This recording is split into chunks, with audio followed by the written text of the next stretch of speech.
Peace and blessings. How y'all doing? This is Zebra Fall with the Black Urban Gardening Society. Please like and subscribe to our channel. Please share our videos with your family and friends. Today I've got a video coming to you all.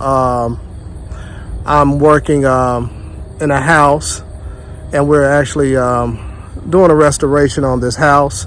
We're redefining the rows, adding more compost that has been created here on our farm. This is Strength to Love 2 Farm in West Baltimore.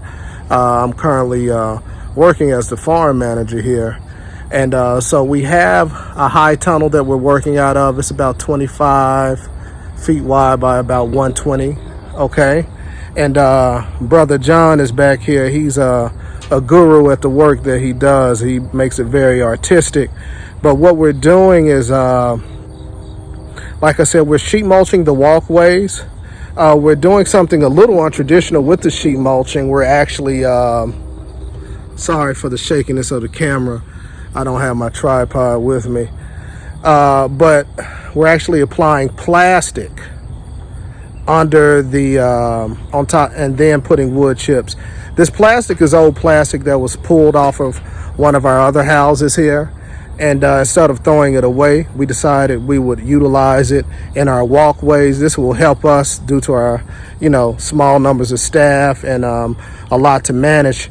So even when you normally would traditionally sheet mulch with cardboard, the cardboard will not outlive the perennial weeds that are in the soil or the perennial grasses.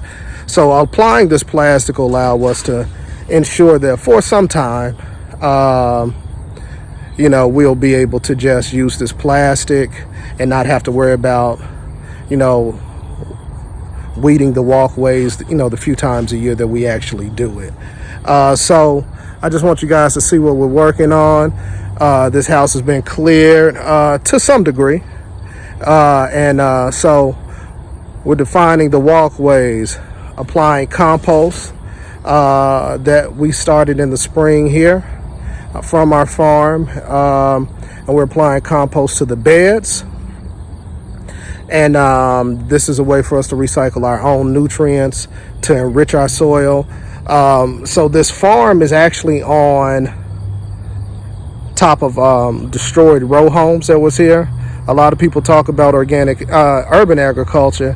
We're truly urban. This is truly in a urban area. And in an area that's very food insecure. So we are a green place here. We farm organically. We try to use as much sustainable practices as we can. We're not looped into a box as far as farming. We try to keep it organic. We try to keep it sustainable. We try to apply permacultural principles. We try to apply all of these ecologically sound methodologies of gardening and farming to what we do, but we make it work. This is a commercial farm, and so we try to get everything moving and popping and shaking in the right way to where we can grow good food, but also where we have good soil. So I just want to share with you guys what we're doing. Please like and subscribe to the channel, the Black Urban Gardening Society. Please check us out. Remember, the food you grow is the food you know. Peace.